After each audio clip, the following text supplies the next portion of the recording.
श्री राधे। आइए, भगवान श्री कृष्ण और उद्धव का संवाद चल रहा है। 28वें अध्याय में उद्धव कहते हैं कि हम मृत्यु जन्म कहते हैं, आखिर जन्म और मृत्यु होता किसका है? बहुत गजब का प्रश्न किया है। नैवात्मनो न देहस्य संसृति दृष्टि दृश्ययो। देखिए, दृष्टा है आत्मा, तो दृष्टा आत्मा का न जन्म होता है न मृत्यु होती है, और दृश्य है शरीर दिखाई देने वाला। हाँ, क्योंकि देखने वाला आत्मा है, वो दिखाई नहीं देता, पर दिखने वाला कौन है? शरीर है। तो न तो शरीर की मृत्यु होती है न आत्मा की मृत्यु होती है। संस्कृति में जन्म मरण, दूसरे अलग अलग योनियों में जाना, तो देह तो यही रह जाता। तो इसीलिए संस्कृति जन्म मरण या अन्य योनियों में जाना न तो आत्मा का है न देह का है। तो अनात्म सदृश ऐसा कश्य शाद, तो कौन जाता है? इससे देह को छोड़कर दूसरे देह में, दूसरी योनि में, 84 लाख योनियों में जो आवागमन होता है वो देह का होता नहीं, देह दृश्य है, और आत्मा का होता नहीं, वो दृष्टा है। तो कहते हैं आत्मा व्ययो गुण शुद्ध स्वयं ज्योतिरनावृत, क्योंकि आत्मा तो अविनाशी है, अव्यय है, अगुण है, शुद्ध है, स्वयं ज्योति, स्वयं प्रकाश स्वरूप है, अनावृत, किसी से ढका हुआ नहीं। तो इसलिए उसका तो किसी योनियों में जाना संभव नहीं है। अब देह कैसा है? अग्निवत दारुवत अचित, जैसे अग्नि की तरह, लकड़ी की तरह चेतन शून्य है, देह में चेतना नहीं है, तो अचित है, ये तो जड़ है। तो कश्य संस्कृति, तो अलग अलग योनियों में जाता कौन है? न आत्मा जाती है न देह जाता है, तो अलग अलग योनियों में जाता कौन है? गजब का प्रश्न पूछा है भगवान श्री कृष्ण से। भगवान कहते हैं यावद देहेन्द्रिय प्राणै आत्मन सन्निकर्षणम, जब तक हमारा देह, इंद्रिय और हमारे प्राण आत्मा के नजदीक है, अपना मानते हैं, तो संसार, तब तक संसार यथार्थ लगता है। यथार्थ न होते हुए भी संसार फलवान अपार्थो अविवेकिन, यद्यपि संसार अपार्थ, व्यर्थ है, अस्तित्व नहीं है संसार का, केवल भ्रांति है, परंतु अविवेकी व्यक्ति के लिए जब तक देह के साथ, इंद्रिय के साथ, प्राण के साथ आत्मा का संबंध है, तब तक जो अनित्य संसार है वो यथार्थ, अयथार्थ संसार भी यथार्थ जैसा लगता है। तो इसलिए कहते हैं अर्थे विद्यमाने भी संस्कृतिर निबध्यते, वास्तव में वास्तविकता नहीं है। जन्म मरण, अनंत अनंत योनियों में जाना, ये कुछ होता ही नहीं, फिर भी संस्कृति जन्म मरण समाप्त नहीं होती। बोले कैसे? ध्यायतो विषयान पुंस, क्योंकि निरंतर विषय का ध्यान करते रहने से उसी में लिप्त हो जाता व्यक्ति। बोले कैसे? स्वप्ने नरथा गमो यथा, जैसे आप जागृत अवस्था में जिसका चिंतन कर रहे हैं, स्वप्न में वही दिखेंगे। स्वप्न में कभी आपके ऊपर शेर आक्रमण करेगा, कोई शत्रु आक्रमण करेगा, आप भय के मारे कांपेंगे, कभी अपना ही सिर कटा हुआ देखेंगे, कभी एक्सीडेंट होता हुआ देखेंगे। सारे भय आदि, दुख आदि आपको स्वप्न में मिलते हैं। तो क्या वो स्वप्न के भय, दुख आदि यथार्थ है क्या? वो तब तक है जब तक आप जागृत अवस्था में नहीं आते। तो जागृत अवस्था में आते ही वो स्वप्न के सारे दृश्य व्यर्थ और असत्य प्रतीत होते हैं। तो ठीक उसी प्रकार से यथा यह प्रतिबुद्धस्य प्रभवा प्रस्वापो बहु अनर्थक, जो सोया हुआ है उसके लिए उसका स्वप्न बड़ा अनर्थ का कारण है, दुनिया भर की परेशानी उसमें आ रही है। सएव प्रतिबुद्धस्य, वही व्यक्ति जब जग जाता है तो स्वप्न के सारे दृश्य उसे व्यर्थ लगते हैं, अयथार्थ लगते हैं, उसका प्रभाव उस पर नहीं पड़ता। तो इसलिए शोक हर्ष आदि जितने भी भाव है हमारे अहंकार को होते हैं, न देह को होते हैं न आत्मा को होते हैं। शोक हर्ष भय क्रोध लोभ मोह स्पृहादय, चाहे शोक हो, हर्ष हो, भय हो, क्रोध हो, लोभ हो, मोह हो, स्पृहा इच्छाएं हो, ये सब सब अहंकारस्य दृश्यन्ते, हमारा अहंकार में ये सारी चीजें दिखाई देती है। और उसी प्रकार से जन्म मृत्यु, जन्म और मृत्यु भी अहंकार में ही दिखाई देता है, न तो आत्मा का जन्म न देह का जन्म है। तो इसलिए वास्तविक सब कुछ दिखाई देता अहंकार। अहंकार मतलब मैं, मेरी, तेरी, ये जो भावना है उसी का जन्म मरण होता है। देहेन्द्रिय प्राण मनोभिमानो जीवोन्तरात्मा गुण कर्म मूर्ति, सूत्रम महानित्युर्देव गीत संसार आधावति कालतंत्र। हमारा देह है, इंद्रिया है, प्राण है, मन है, अभिमान अहंकार है, जीवात्मा है, अंतरात्मा है, चित्त आदि है, और गुण कर्म मूर्ति, जैसे जैसे हमने कर्म किए हैं, जैसे हमारे गुण है उसके अनुसार हमारी आकृति है। और सूत्र महतत्व है, सूत्र है, ये सब के सब इसी को सूक्ष्म शरीर भी कहते हैं। कुछ किसी नाम से बोलते हैं, कोई किसी नाम से बोलते हैं, कोई सूत्रात्मा को कहते हैं, कोई महतत्व कहते हैं, कोई सूक्ष्म शरीर कहते हैं। तो वही संसार आधावती, वही सूक्ष्म शरीर ही संसार में अलग अलग योनियों में दौड़ता है। तो इसलिए न तो आत्मा दौड़ती है अलग अलग योनि में, न देह दौड़ता है अलग अलग योनियों में।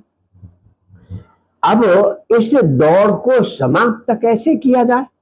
तो ज्ञानासिनोपासनया सितेन, तो इसको पैने तलवार से काटना पड़ेगा। बोले कैसा तलवार? ज्ञान असिना सितेन, ज्ञान एकदम पैने ज्ञान रूपी तलवार से इस अज्ञान को छित्वा काट कर मुनिर्गाम विचरत्य तृष्णा, तो तृष्णा विहीन होकर मुनि जो है साधक संसार में घूमता है। जब संसार में घूमता है तो उसके लिए न यत् पुरस्ताद दर्शयस्य पश्चात् मन्येन तन्न व्यपदेश मात्रम, तो वो ऐसा समझने लगता है जो सृष्टि से पहले नहीं था, जो संहार के बाद नहीं रहेगा, वो वर्तमान में भी केवल व्यावहारिक सत्ता है और कुछ भी नहीं है, ऐसा मानने लगेगा।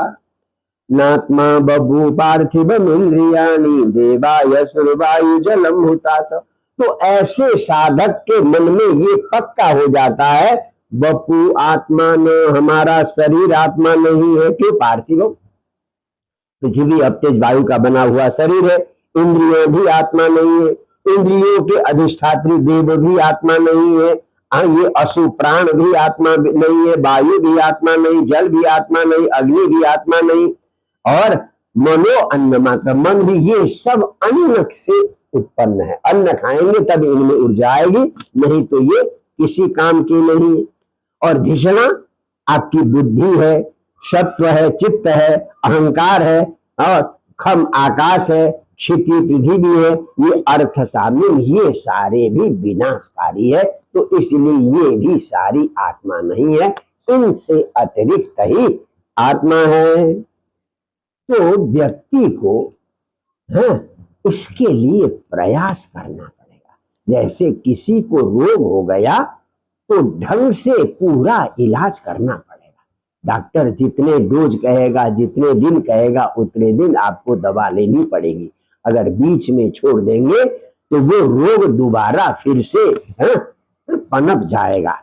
यथा मयो साधु चिकित्सितो नृणाम पुनः पुनः संतुदति करोहम, जैसे असाधु चिकित्सित ढंग से इलाज अगर नहीं हुआ है तो रोग कुछ दिन शांत होकर फिर से दोबारा पनपने लगेगा। ठीक इसी प्रकार से इस मन को जब तक परिपक्व, योग से परिपक्व नहीं करेंगे, कर्म कषाय कर्म, हमारे जो कषाय कर्म है उनको समाप्त करने के लिए मन को दृढ़ नहीं करेंगे, तो बार बार मन में संसार की वासनाएं आ जाती है। तो साधक को कैसा होना चाहिए? कहते हैं पर स्वभाव कर्माणि न प्रशंसे न गर्हय। तो दूसरे के स्वभाव की न तो प्रशंसा करे न निंदा करे। निंदा भी उतना, प्रशंसा भी उतना ही दुखदाई है जितनी निंदा। तो इसलिए दूसरे के स्वभाव की न तो आप प्रशंसा करें न निंदा करें। विश्व में एकात्मकम पश्यन्, सारा संसार एक स्वरूप है, इसलिए निंदा और स्तुति से आप परे हो जाएं।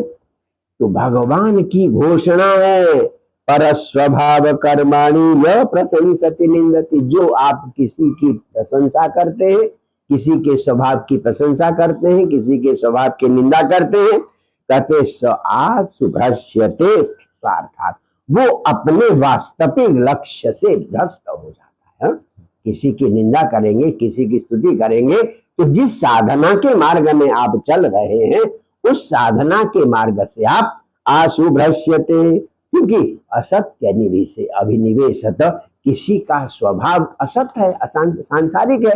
तो चाहे प्रशंसा करें चाहे निंदा करें, अगर ये करेंगे तो आप अपने साधना के मार्ग से भ्रष्ट माने जाएंगे। छाया प्रत्याह्वयाभ्यास है संतोप्यर्थकारिणो।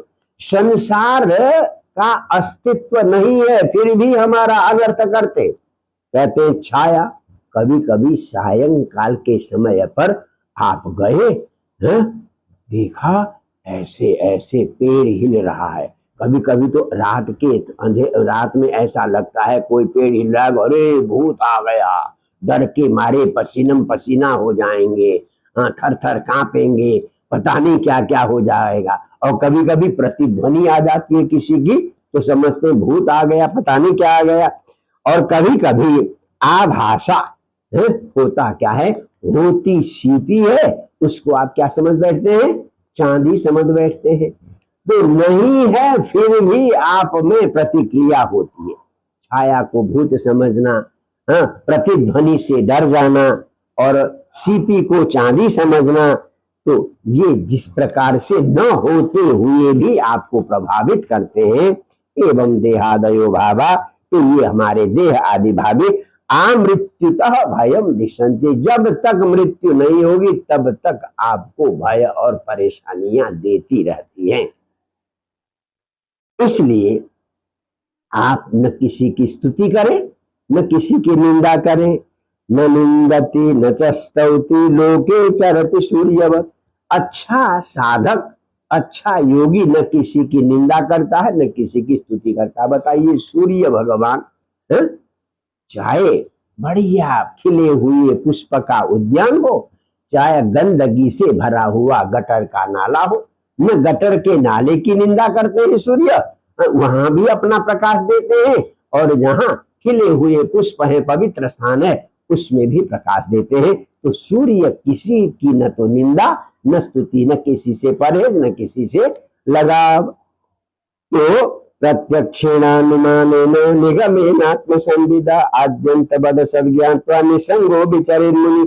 इसलिए ऐसा होकर व्यक्ति को निसंग अनासक्त होकर घूमना चाहिए, यही एकमात्र रास्ता है।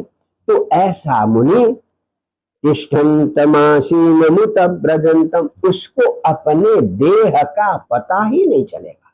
हमारा देह बैठा हुआ है, चल रहा है, घूम रहा है, सो रहा है, या उक्षंतम झाड़ा पेशाब कर रहा है, या अदंतम भोजन आदि कर रहा है, कुछ भी उसे पता ही नहीं चलेगा। कहते उसको देहाध्यास होता ही नहीं, देह का अध्यास ही नहीं होता। आत्मानमात्मस्तमति न वेद, क्योंकि आत्मस्तमति उसकी बुद्धि केवल और केवल आत्मा में स्थिर हो गई है, तो शरीर की गतिविधियों के बारे में उसे पता ही नहीं चलता। न मन्यते वस्तुतया मनीषी स्वप्नम यथोत्थाय तिरोदधन। बोली कैसे? जैसे स्वप्न से जगा हुआ व्यक्ति स्वप्न के दृश्य को कुछ नहीं समझता, ये तो स्वप्न है। तो क्योंकि जो स्वप्न में जो जो भयंकर दृश्य उसे दिखाई दिए हैं, तो उठने के बाद वो वस्तुतया न मन्यते, वो वास्तविक नहीं थी, वो तो स्वप्न था। जैसा व्यक्ति समझता है स्वप्न से उठने के बाद, वैसे ही व्यक्ति ज्ञान होने के बाद अज्ञान के समय में जो जो भी सांसारिक घटनाएं हुई है उन सब को स्वप्न की तरह व्यर्थ समझता है। यथा ही भानु हृदयो चक्षुषाम तमो विहन्यान तो सद विधत्ते। तो कहते क्या ज्ञान होने के बाद किसी नए तत्व का ज्ञान होता है कि नहीं? सूर्योदय होता है तो सूर्योदय किसी वस्तु को प्रकट करता नहीं है, वो वस्तु को देखने की क्षमता देता है। देखिए, यथाई भानो उदय, जैसे सूर्य का उदय लोगों की आंखों में जो अंधेरा था अंधेरे को दूर करता है। सूर्य का काम क्या है? आपके आंखों के सामने जो अंधेरा है अंधेरे को दूर करता है, वस्तु को प्रकट करना नहीं। वस्तु तो पहले से ही था, वस्तु तो पहले से रखी हुई थी, परंतु अंधेरा होने के कारण वो वस्तु दिखाई नहीं दे रही थी। अब आंखों को दृष्टि दर्शन की क्षमता दे दी सूर्य ने, तो अब दिखाई देती। ठीक उसी प्रकार से समीक्षा चिंतन करने से, मनन करने से हमारी जो बुद्धि है ना, तो पुरुषस्य बुद्धे तमिश्रम मन्यात्, हमारी बुद्धि में जो अंधेरा छाया हुआ है, अज्ञान छाया हुआ है, तो चिंतन मनन और सत्संग करने से वो अंधेरा दूर हो जाता है। आत्मा तो है, पहले से ही विद्यमान है, वो कहीं से आत्मा को आना नहीं है, कहीं आत्मा को प्रकट करना नहीं है। आत्मा तो है, जैसी वस्तु पहले से विद्यमान है, परंतु सूर्योदय होने पर जैसे वस्तु दिखाई देती है वैसे ही ज्ञान होने पर, चिंतन मनन के बाद ज्ञान होने पर, सत्संग के बाद ज्ञान होने पर उस आत्म तत्व का अनुभव हो जाता है। आत्म तत्व कहीं से आकर दिखाई देने लगे ऐसा नहीं है, केवल उसकी अनुभूति होती है। इतना ही अंतर है। जय जय श्री राधे।